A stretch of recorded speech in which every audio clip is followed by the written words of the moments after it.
So students, अगर आपको English पढ़ना बिल्कुल नहीं आता, यानी कि आप जब भी इंग्लिश रीडिंग करते जाते हैं तो आपको किसी वर्ड का उच्चारण करने नहीं आता है, जिससे आपका रीडिंग स्किल इम्प्रूव नहीं हो पाता है, या आपको उसका मतलब तो आता है, यानी कि आपको कुछ पढ़ने आता है और इंग्लिश टू हिंदी ट्रांसलेशन करने नहीं आता है, तो वो भी हम आज इस वीडियो में सिखाने वाले हैं। यानी कि इस वीडियो में आपको बताएंगे हम एक एक वर्ड का मीनिंग और एक एक वर्ड का उच्चारण भी लिख कर देंगे, जिसे आप देख कर भी पढ़ पाएंगे।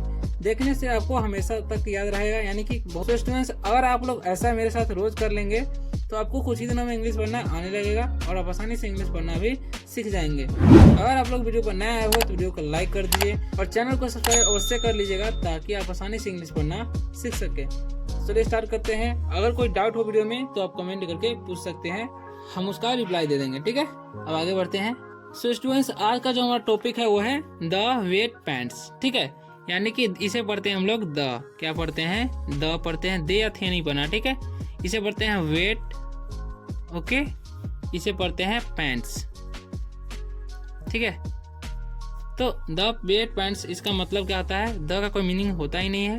वेट मतलब होता है गीला, ठीक है, और पैंट्स मतलब होता है क्या बोलते हैं, पैजामा बोलते हैं। ठीक है, पैजामा, ठीक है, या पैंट भी बोलते हैं। तो द वेट पैंट्स यानी कि गीला पैजामा। ओके, अब आगे हम इसका रीडिंग करते हैं। आपको भी मेरे साथ करते रहना है ताकि आपका रीडिंग स्किल इंप्रूव हो सके। ठीक है, तो चलिए शुरू करते हैं, यानी कि स्टार्ट करते हैं।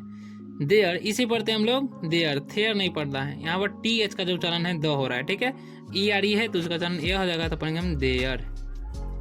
ओके, इसे पढ़ते हैं वॉज, वंस, इसे पढ़ते हैं वंस, ए यंग, ठीक है, इसे पढ़ते हैं हम यंग। ओके, बॉय, ठीक है, बॉय इन स्कूल। ठीक है, ओके, अब हम इसका मीनिंग जान लेते हैं। ठीक है, देयर मतलब होता है वहाँ, वॉज मतलब होता है था, वंस मतलब होता है एक बार, ए मतलब होता है एक, ठीक है, राधे राधे। यंग मतलब होता है युवा, बॉय मतलब होता है लड़का, ठीक है, इन मतलब होता है में, स्कूल मतलब होता है विद्यालय। ओके, अब हम इसका इंग्लिश टू हिंदी ट्रांसलेशन कर लेंगे। There was once a young boy, यानी कि एक बार एक युवा लड़का था, यानी कि जवान लड़का था, इन स्कूल यानी कि विद्यालय में। ठीक है, आगे लिखा हुआ है ही हैड, ठीक है, इसे पढ़ते हैं हम had. Okay, wet his pants and was scared, ठीक है, scared. Okay, that his class would, L silent रहता है। ठीक है, एल डी जाएगा जब भी किसी वर्ड के लास्ट में, तो एल साइलेंट रहता है। ठीक है, मेक, देखिए ए है और एक लेटर, ए के जस्ट लेटर बाद ई रहता है तो ए का उच्चारण ए हो जाता है। ठीक है, याद रखना है। ठीक है, एफ यू एन है तो फन पढ़ेंगे इससे, फुन नहीं। ठीक है, ऑफ लिखा हुआ है, of him.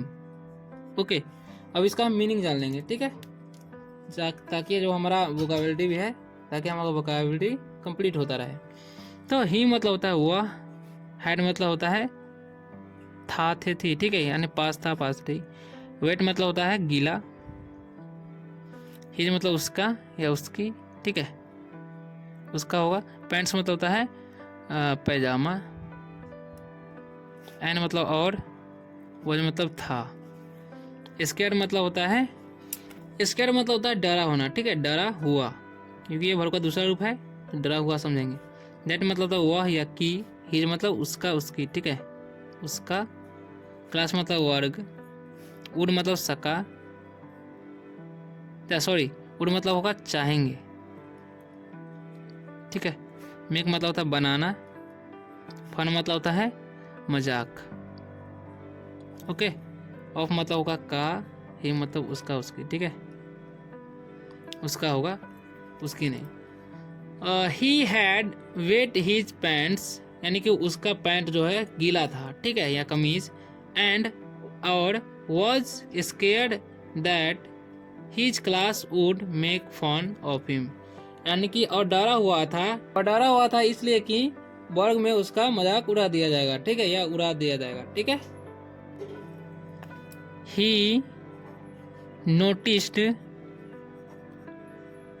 That the teacher and a classmate okay were walking, where भी बोलते हैं इसे, ठीक है, वॉकिंग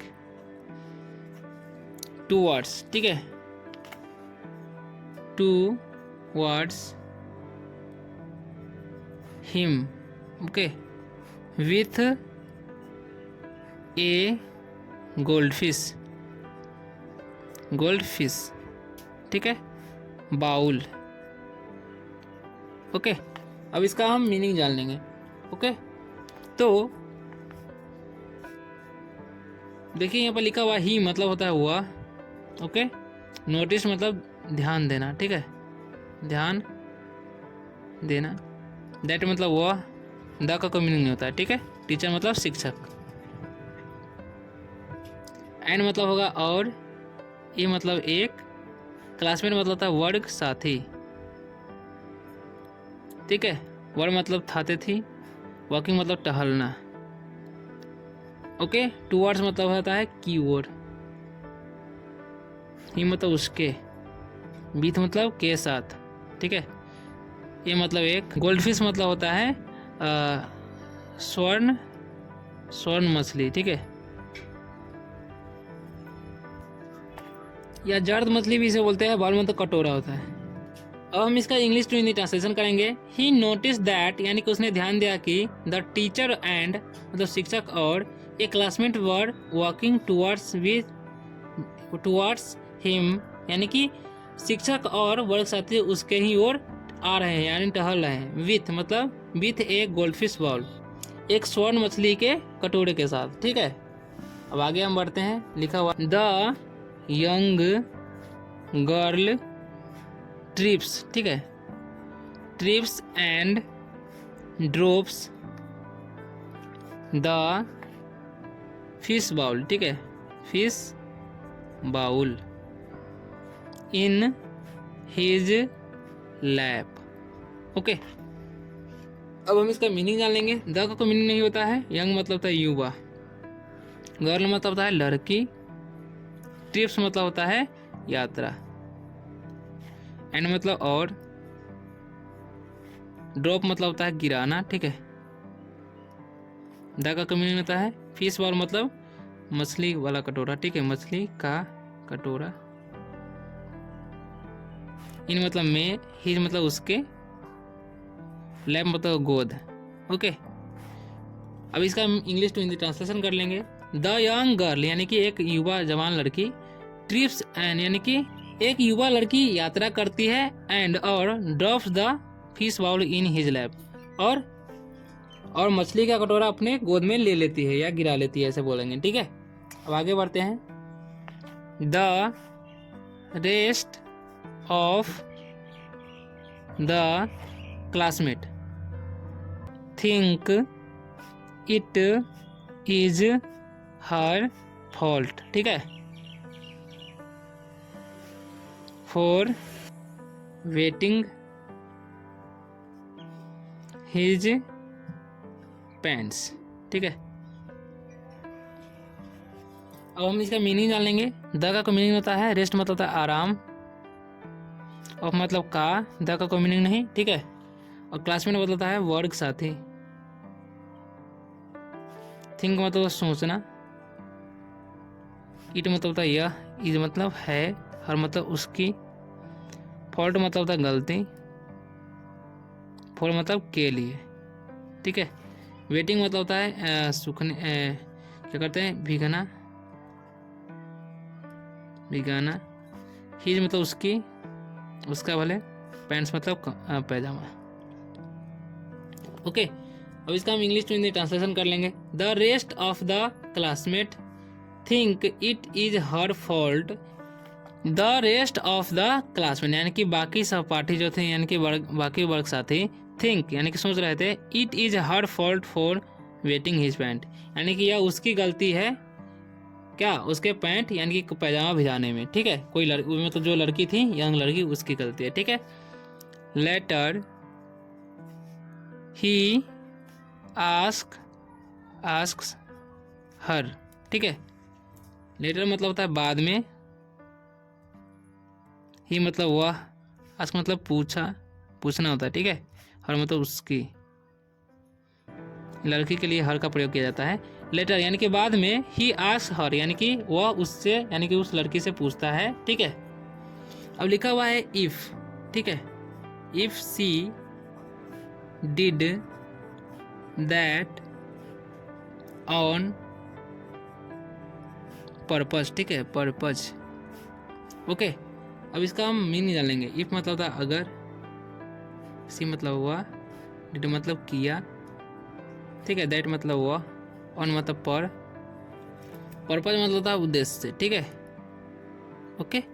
तो इफ सी अगर वह, डिड दैट यानी कि किया है, यह किया है, ऑन पर्पज यानी कि अगर वह इसे कोई उद्देश्य से किया है, she tells him I wet my pants once too. ठीक है, अब इसका मीनिंग जान लेंगे। सी मतलब होता है हुआ, टेल्स मतलब होता है कहना, और ही मतलब उसे, आई मतलब मैं, वेट मतलब गीला होता है। ठीक है, माई मतलब मेरा या मेरी। ठीक है, पैंट्स मतलब होता है पैजामा,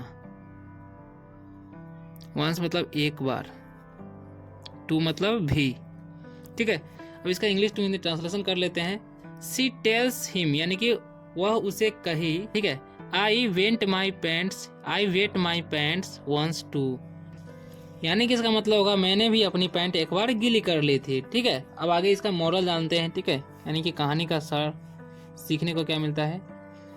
तो मॉरल इसे पढ़ते हैं moral, we all have good and bad days. Moral मतलब सार, वी मतलब हम लोग, ऑल मतलब सभी, है मतलब पास या रखना होता है। ठीक है, गुड मतलब अच्छा, एंड मतलब और, बैड मतलब बुरा, डेज मतलब दिन। ओके, तो अब इसका मीनिंग जानेंगे। मॉरल मतलब सार, we all have good and यानी कि हम लोग सभी अच्छे हैं, एंड और बैड डेज यानी कि हम सभी के अच्छे और बुरे दिन भी आते हैं। ठीक है, या वह होते हैं। ठीक है, अब इसे पढ़ते हैं। Your true friends will help you. ठीक है, आउट। ठीक है, इसे पढ़ेंगे हम आउट। ओके, अब इसका मीनिंग जानेंगे। योर मतलब होता है आपके, ट्रू मतलब सच्चा। ठीक है, फ्रेंड्स मतलब दोस्त, विल मतलब गागेगी, हेल्प मतलब मदद, यू मतलब आपको या आप तुम सब होता है। ठीक है, आउट मतलब होता है बाहर। ओके, योर ट्रू फ्रेंड्स यानी कि आपके सच्चे मित्र, विल हेल्प यू आउट यानी कि आपका सच्चा मित्र आपको मदद करेगा। ठीक है, चाहे आपका अच्छा दिन हो या बुरा दिन हो, इस कहानी से यही सीख मिलता है। सो स्टूडेंट्स, अगर वीडियो अच्छा लगा तो वीडियो को लाइक कर दीजिए, चैनल को सब्सक्राइब कर दीजिए। मिलते हैं, बाय, टेक केयर।